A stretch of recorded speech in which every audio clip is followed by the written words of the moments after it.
इस फिल्म की शुरुआत होती है वनी से, जहां एक नीलामी घर में काफी कीमती चीजों की नीलामी होने वाली थी, इसीलिए बड़े बड़े अमीर लोग मास्क पहनकर यहां बैठे हुए थे। यहीं पर हम कहानी के मेन कैरेक्टर को देखते हैं जिसका नाम साइरस था। वो काफी स्मार्ट था और एक बार फिर यहां अपने साथियों के साथ चोरी का प्लान कर चुका था। यहां हमें साइरस की टीम के बारे में बताया जाता है जिनमें सबसे टॉप पर वो खुद था, फिर थी पायलट लड़की, एक था लॉक मास्टर जो हर तरह के मुश्किल लॉक्स को भी बआसानी तोड़ सकता था, एक लड़की है हैकर थी और लड़का था इंजीनियर, एक बड़ी उम्र का आदमी भी होता है जो इनकी चोरियों में मदद करता था। इस वक्त वो साइरस के साथ ला में घर में ही आया हुआ था। यहाँ हर जगह पर कैमरास भी लगाए हुए थे जिन पर पुलिस की नजर थी और सबसे सीनियर ऑफिसर का नाम एबी होता है। काफी वक्त पहले वो साइरस से मिली थी, इनकी दोस्ती हो गई थी, पर जब एबी को पता चला कि वो कितना बड़ा चोर है तो एक मिशन पर इसने साइरस को पकड़ने का प्लान बनाया, लेकिन वो क्योंकि काफी चालाक था इसलिए भाग गया था। लेकिन इस बार एबी अपनी टीम के साथ पूरी तरह से तैयार थी कि जैसे साइरस चोरी करेगा ये उसे रंगे हाथों पकड़ लेगी और अब नीलामी शुरू हो जाती है।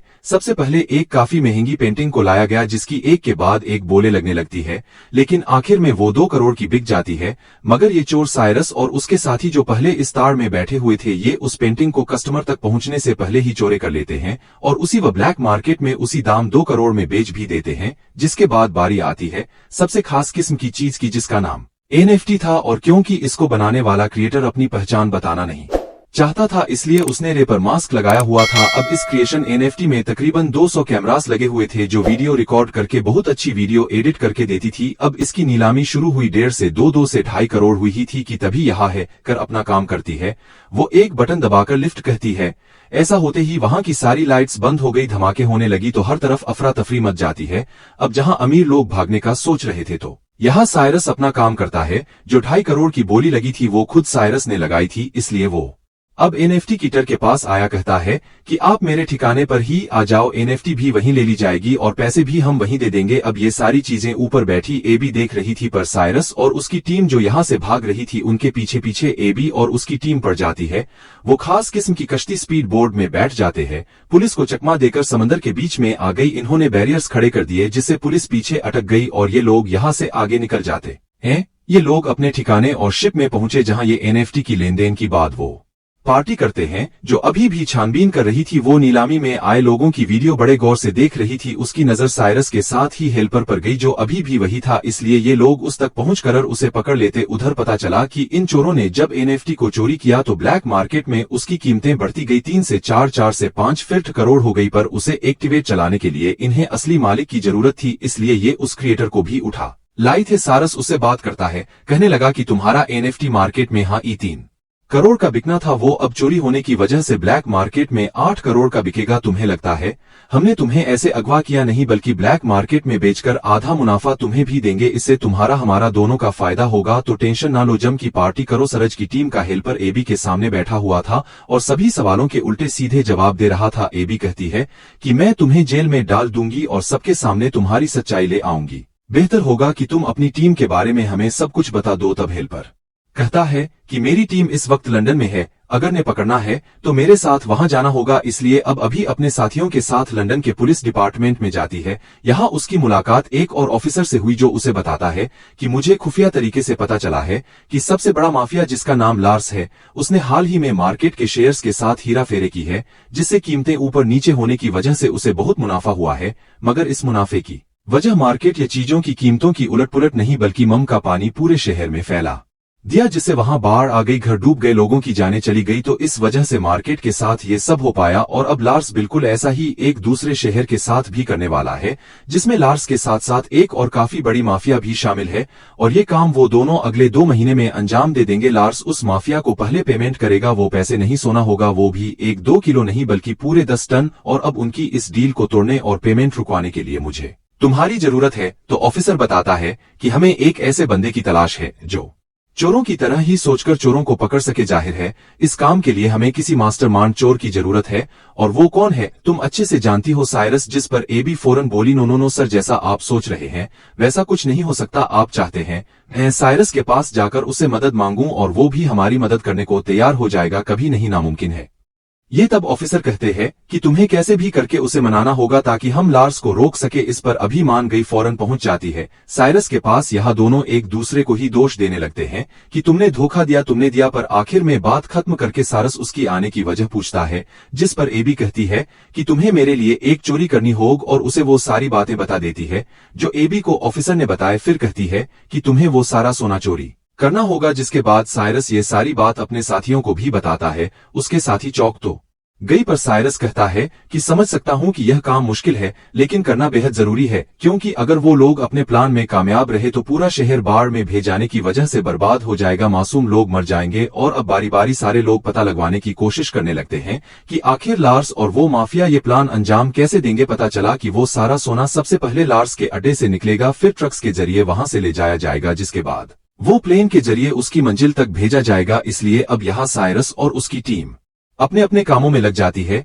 कि वो कैसे अपना मिशन अंजाम देंगे। यहाँ सबसे पहले हैकर बताती है कि अगर हम बिल्कुल वैसे ही दिखने वाला प्लेन बना ले तो चोरी करना आसान हो जाएगा। पर सवाल ये था कि वैसा प्लेन आएगा कहां से। इस पर साइरस कहता है कि मैं नीलामी घर में एक अमर लड़के से मिला था जो प्लेन्स के लेन देन का काम करता है।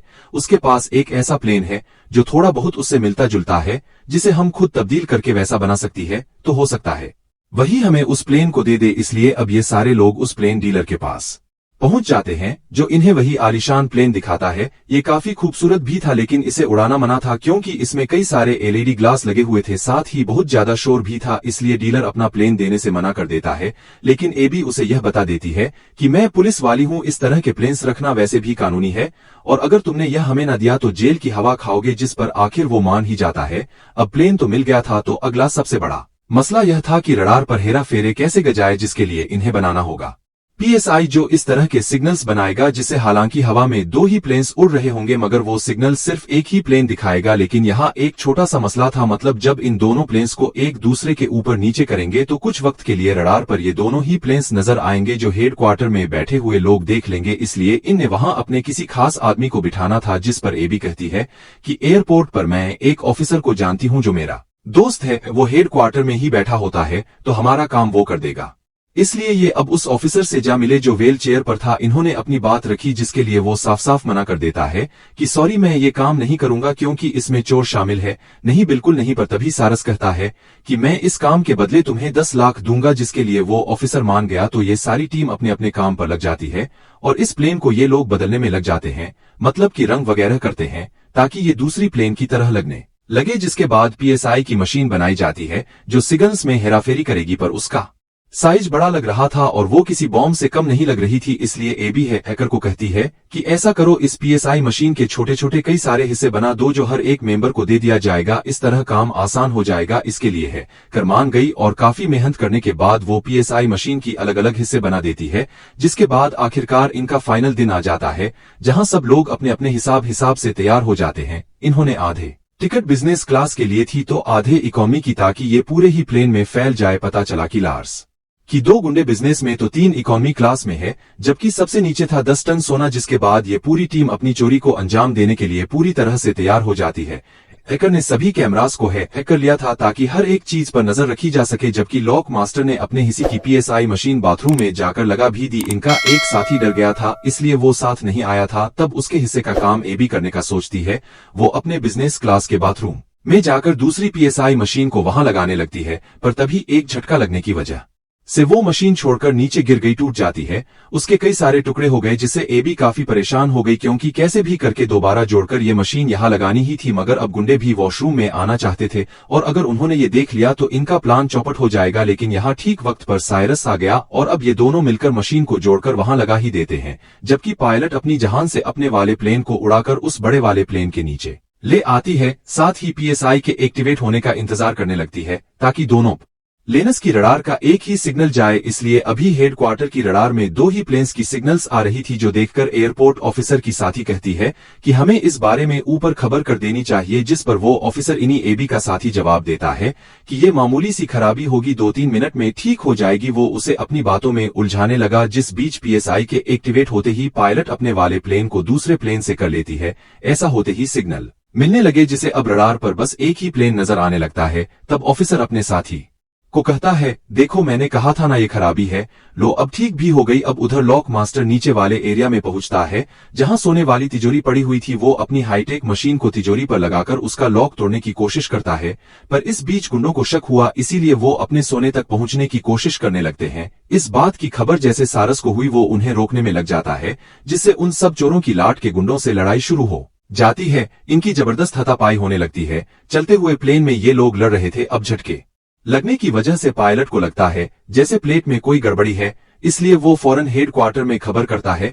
तब एबी का साथी ऑफिसर से कहता है कि मौसम खराब है, इसलिए आपको पास के हवाई अड्डे पर प्लेन को उतारना होगा। तब उसकी बात मानकर पायलट प्लेन को उतारने लगता है, पर यह जगह प्लेन को लैंड करने के लिए छोटी थी, जिस वजह से उसे हालांकि काफी मुश्किलात का सामना करना पड़ता है, लेकिन वो जैसे तैसे प्लेन को उस छोटे से हवाई अड्डे पर उतार ही लेता है। इसलिए अब साइरस की पायलट साथी भी प्लेन को वहां लैंड करवा लेती है। पर इस बात का लार्स को भी पता चल गया था कि हमारा प्लेन हाईजैक हो गया है, जहां उसे लैंड करवाना था वहां होने की बजाय कहीं और करवा दिया गया है।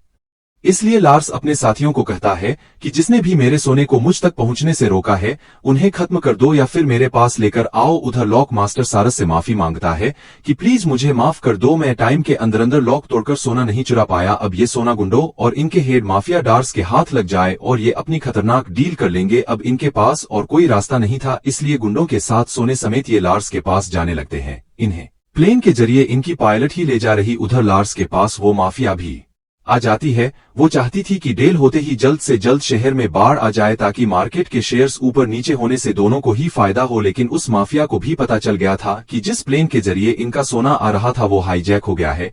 पर लार्स उसे समझाता है कि मेरे गुंडों ने सूरत हाल को अपने कंट्रोल में कर लिया है, माल आपको मिल जाएगा, बस डील को कैसे भी करके आज की आज ही फाइनल करना। उधर प्लेन में अभी भी लड़ाई हो रही थी, जिस वजह से पीसीआई के सारे हिस्से बर्बाद हो गए। ऐसा होने से अब हेडक्वार्टर की रडार में दोनों प्लेन्स दिखने लगते हैं। तब प्लेन को ट्रेस करके गवर्नमेंट अपने फाइटर जेट्स को प्लेन के पीछे भेज देती है हमला करने के लिए, लेकिन यहाँ साइरस और पायलट अपना दिमाग लगाते हैं। वो प्लेन को उल्टा करके लिख देते हैं कि इसमें लोग हैं, इसलिए हमला न किया जाए। इसीलिए फिलहाल वो फाइटर जेट्स उन पर हमला नहीं करते बल्कि पीछा करने लगते हैं, ताकि जब ये प्लेन लैंड हो तो पुलिस वहां जाकर सारी सूरत हाल को हैंडल कर ले। जिसके बाद अब ये प्लेन लैंड होता है लार्स की महल के ग्राउंड में, जो उसके आलीशान से घर को बर्बाद करते हुए आगे बढ़ने लगता है। सिर्फ यही नहीं बल्कि सिक्योरिटी दीवार को तोड़ता हुआ प्लेन अंदर जाने लगा। ऐसा होते ही सारा का सारा सोना भी निकलकर बाहर गिर जाता है। ये देखकर माफिया लार्स को कहती है कि अब तो मैं ये सारा सोना भी ले लूंगी, साथ ही हमारी डील भी कैंसिल। जो कहकर वो यहाँ से जाने लगी, पर लार्स जिसे गुस्सा आ गया था वो उसे शूट करके मार देता है। अब तभी यहाँ वो पुलिस भी आ गई जो इनका पीछा कर रही थी। वो इन्हें चारों तरफ से घेर लेती है। पुलिस जैसे ही लार्स को पकड़ने लगी वो कहता है कि ये मेरा अपना घर है और ये चोर यहाँ आए थे उस माफिया औरत के साथ डील करने के लिए। असली गुनाहगार माफिया ये है, इन्होंने ही उस माफिया औरत को मारा है, तो आप इन्हें पकड़ कर ले जाए। पर यहाँ साइरस अपना दिमाग लगाता है। वो प्लेन की एलईडी ग्लास और एनएफटी क्रिएशन की रिकॉर्डिंग से पुलिस को यह दिखा देता है कि असली गुनाहगार लार्स माफिया ही है। इसने ही औरत माफिया से सोने की डील की थी, पूरे शहर को बर्बाद करने की प्लानिंग थी, इसलिए ना को पुलिस गिरफ्तार कर लेती है। इस मिशन में एबी और लंदन का ऑफिसर भी शामिल था, जिनका मकसद ही इस डील को रोकना था। तो इसमें कामयाब होने की वजह से वो सारा सोना पुलिस अपने साथ ले जाती है। एबी सरस की टीम का हिस्सा बन जाती है। यहाँ पता चला कि एबी जब बच्ची थी तो उसे एक पेंटिंग काफी पसंद आ गई थी, जो अब साइरस उसे गिफ्ट करने का सोचता है ताकि एबी उससे मुतासिर हो जाए और ये लोग फिर से एक हो जाए। जिसके बाद यहाँ सबसे बड़ी बात सामने आती है।